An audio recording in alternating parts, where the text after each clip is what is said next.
Amaran Hadi permulaan langkah untuk jatuhkan kerajaan? Tiada siapa boleh halang Perikatan Nasional rancang jatuhkan kerajaan. Saya tak terlibat dengan rancangan Mukris. Nur Omar puji Mahathir ketika jadi Presiden UMNO.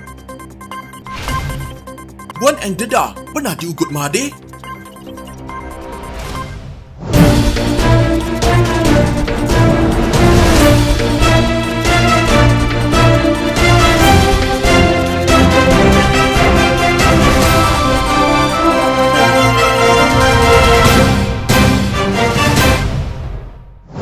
Pemimpin kerajaan perlu berwaspada dengan amaran Presiden PAS Abdul Hadi Awang bahawa kerajaan perpaduan pimpinan Perdana Menteri Anwar Ibrahim bakal tumbang. Veteran UMNO Syahrir Samad berkata, ini kerana PAS juga merupakan pencetus kepada kejatuhan Kerajaan Pakatan Harapan pimpinan Dr. Mahathir Mohamad. Jatuhnya Pakatan Harapan, naiklah Kerajaan Perikatan Nasional, pencetusnya ialah PAS. Sekali lagi PAS memulakan langkah untuk menjatuhkan kerajaan perpaduan dan menaikkan kembali sebuah kerajaan tajaan PAS. Sekali dah berjaya, kali kedua, cuba lagi. Hadi sudah beri amaran pada awal Mac 2023, tunggu dan lihat, katanya dalam satu hantaran di Facebooknya. Pada 1 Mac lalu, Presiden PAS itu dilaporkan menjangkakan kerajaan hari ini yang diterajui Anwar akan tumbang tidak lama lagi. Bagaimanapun, Abdul Hadi tidak menyebut berdasarkan apa jangkaannya itu dibuat. Orang tanya bila berlaku, ini ramalan. InsyaAllah akan berlaku dalam masa terdekat, katanya. Mengulas selanjut, Syahrir turut mengimbau bibit kejatuhan Kerajaan Pakatan Harapan selepas pertemuan pemimpin PAS itu dengan Mahathir. Katanya ketika pilihan raya kecil Dun Semenyih pada Februari 2019, Hadi telah berjumpa Mahathir yang ketika itu Perdana Menteri Pakatan Harapan. Selepas 2 perjumpaan dengan Mahathir, Presiden PAS itu mengeluarkan kenyataan menyokong bekas pengerusi pejuang itu sebagai Perdana Menteri sehingga hujung penggal Parlimen ke-14. Kemudian, 6 ahli Parlimen Barisan Nasional telah tanpa pengetahuan UMNO juga mengisytiharkan sokongan yang sama kepada Mahathir. Kenyataan mereka ini dibuat sebelum PRK Parlimen Tanjung Piai. Kedua-dua pengisytiharan sokongan ini adalah petanda pelaksanaan langkah syariatan di mana PAS dan sekelompok ahli Parlimen UMNO Barisan Nasional menyokong Mahathir sebagai Perdana Menteri, katanya. Kenyataan Agung satu kenyataan yang tidak qat'i, tidak jadi kata putus yang menghalang untuk perubahan dalam negara demokrasi. Mengikut raja perlembagaan, raja di bawah perlembagaan. Perlembagaan kita masih menjunjung demokrasi. Ya. Tak bercanggah. Ya.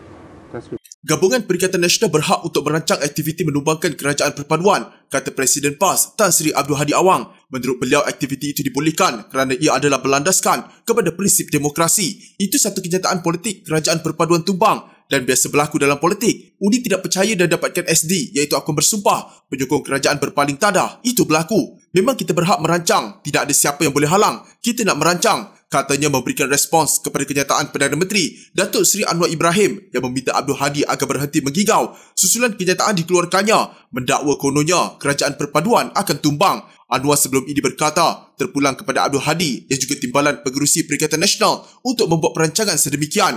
Mengulas selanjut, Abdul Hadi mengakui aktiviti itu sememangnya wujud dengan dakwaan bahawa ada parti-parti yang menyokong kerajaan perpaduan tidak berpuas hati dengan pimpinan Anwar. Kita melihat ada tanda-tanda yang menunjukkan dalam kerajaan campuran yang ada ini, perasaan tidak puas hati bersama-sama komponen dia sendiri ada berlaku. Semua itu sesuatu tidak mustahil berlaku, jelas Abdul Hadi. Sebelum ini ketika membahaskan rang undang-undang RUU Perbekalan 2023 di Parlimen minggu lalu, Abdul Hadi mengingatkan pimpinan kerajaan sedia ada supaya tidak menyalahkan pembangkang sekiranya pentadbiran hari ini jatuh sekali lagi. Malah ketika berucap pada sesi dialog ulama negarawan mendepani cabaran globalisasi media masa kini, anjuran Yayasan Permata Ummah di Kuala Lumpur pada Rabu lalu, Abdul Hadi turut menjangkakan kerajaan perpaduan akan tumbang tidak lama lagi. Ahli Parlimen Marang itu bagaimanapun tidak menyebut berdasarkan apa jangkaannya itu dibuat. Orang tanya bila berlaku, ini ramalan. InsyaAllah akan berlaku dalam masa terdekat, katanya. Bekas pengerusi Parti Pejuang Tanah Air Tun Dr. Mahathir Mohamad menjelaskan beliau tidak lagi terlibat dengan keputusan parti yang dipimpin anaknya itu, Datuk Seri Mukris. Beliau yang baru dilantik sebagai penasihat Parti Bumi Putera Perkasa Malaysia atau Putra berkata, pejuang bebas menyertai mana-mana gabungan parti kerana Malaysia adalah negara demokrasi. Kita bebas dan negara kita demokrasi. Hendak buat apa-apa pun, buatlah. Sama ada disambut atau tidak, itu soal lain. Saya tidak terlibat dengan Mukris sekarang ini sebab beliau pejuang dan saya sudah keluar pejuang, katanya pada sidang media selepas dialog sepentas perjuangan yang hilang bersama Tun M di Yayasan Kepimpinan Perdana. Turut hadir dua bekas Menteri Kabinet, Tan Sri Noh Omar dan Datuk Zuraidah Kamaruddin. Beliau diminta mengulas tindakan pejuang yang memohon untuk menyertai Parti Komponen Perikatan Nasional selepas Mukris mengesahkan pihaknya sudah mengutuskan surat kepada Pengerusi Perikatan Nasional Tan Sri Muhyiddin Yassin supaya diterima sebagai anggota komponen. Katanya surat yang sama turut diserahkan kepada Presiden PAS Tan Sri Abdul Hadi Awang dan Presiden Gerakan Datuk Dominic Lau. Mukris berkata, pertimbangan dibuat selepas pihaknya mendapati tidak memadai kerjasama Pakatan Pilihan Raya diwujudkan hanya untuk mengelakkan pertindihan kerusi yang ditandingi, terutamanya ketika perlu menggunakan lambang berasingan oleh kedua-dua pihak. Pada 10 Februari lalu, Dr. Mahathir mengumumkan beliau keluar parti itu bersama 12 lagi ahli lain. Menerusi satu notis kepada Setiausaha Agung Pejuang, Datuk Amiruddin Hamzah, keputusan itu dibuat berikutan tindakan parti berkenaan memutuskan hubungan dengan Gerakan Tanah Air atau GTA. Tan Sri Noh Omar yang dipecat pada Januari lalu disebabkan pelanggaran disiplin mengikut Perlembagaan UMNO kerana kesalahan pilihan raya umum ke-15 memuji kepimpinan Tun Dr. Mahathir Mohamad ketika mengemudi parti tersebut. Bekas ahli Majlis Kerja Tertinggi Tan Sri Noh Omar menyifatkan Mahathir seorang pemimpin berprinsip tinggi apabila UMNO bebas daripada individu yang terpalit daripada kes mahkamah. Noh berkata ketika itu mana-mana pemimpin UMNO yang didakwa di mahkamah akan terus digantung sehingga kes mahkamah selesai dibicarakan tanpa mengira siapa individu itu. Saya lihat zaman Tun Mahathir jadi presiden parti, mana-mana pemimpin parti bila kena dakwa, automatik gantung. Tak kiralah Datuk Seri Ketoyoka, Tan Sri Rahim Tambicika, automatik gantung. Tapi hari ini dah terbalik. Kini yang ada kes terus dapat jawatan, terus menang tak bertanding. Sebab itu dulu pegawai kerajaan. Bagi saya, dia hormati UMNO. Sebab dia tengok walaupun dalam Perlembagaan UMNO tak sebut mana-mana pemimpin yang didakwa mesti digantung. Tapi kita punya amalan.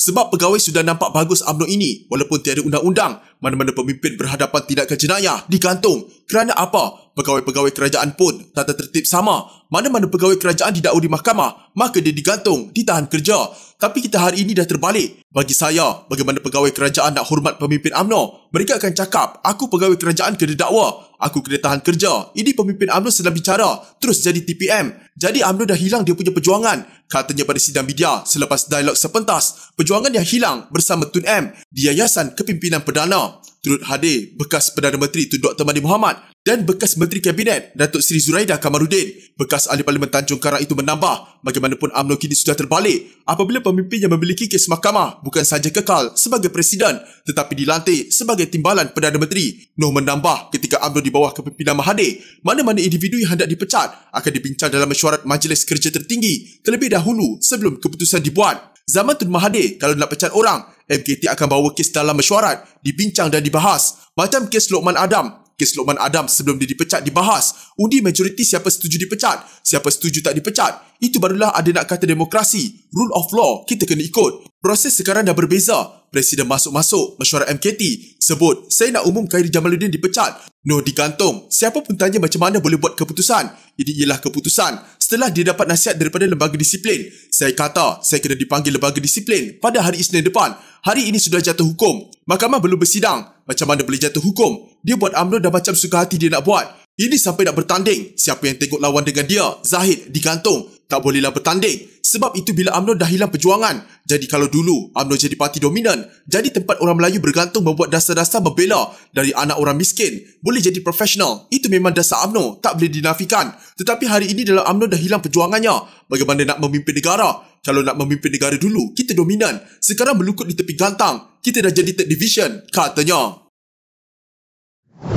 Lim Guan Eng mendakwa bekas Perdana Menteri Mahathir Mohamad menggugut untuk memecatnya sebanyak 3 kali kerana menentangnya ketika beliau menjadi Menteri Keuangan. Dalam satu kenyataan di Facebook, Lim berkata, ketika cadangan inisiatif pembaharuan oleh Menteri tidak diluluskan oleh Perdana Menteri, mereka boleh merayu kepada jemaah Menteri. Lim yang menjadi Menteri Keuangan dari 2018 hingga 2020 berkata, beliau merayu kepada jemaah Menteri sebanyak 3 kali di mana semuanya mendapat bantahan keras Mahathir. Saya berjaya mendapatkan kelulusan daripada hampir setiap menteri untuk ketiga-tiga inisiatif yang menimbulkan kemarahan Perdana Menteri, katanya. Pada setiap 3 peristiwa Mahathir ditolak oleh jemaah menteri, dia mengugut untuk memecat saya kerana menentangnya atas 3 inisiatif ini. Saya bersedia untuk dipecat tetapi terus melaksanakan inisiatif pembaharuan yang memberikan manfaat kepada rakyat, katanya. Katanya Mahathir tidak melaksanakan ugutannya itu. Sebaliknya beliau meletakkan jawatan atas kerelaan sendiri pada Februari 2020. Selain membantah pemberian peruntukan tahunan sebanyak 3.8 juta ringgit kepada ahli parlimen kerajaan, kata Lim, Mahathir juga membantah kajian semula kontrak kerajaan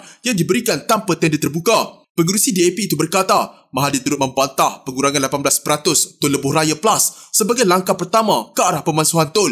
Lim menjawab komen Mahathir pada Sabtu lalu bahawa DAP tidak dapat mengawal beliau ketika menjadi Perdana Menteri untuk kali kedua semasa Pakatan Harapan menguasai Putrajaya. Mahathir juga berkata, Lim kena minta kebenaran daripada beliau sebelum mahu melakukan sesuatu dalam kerajaan.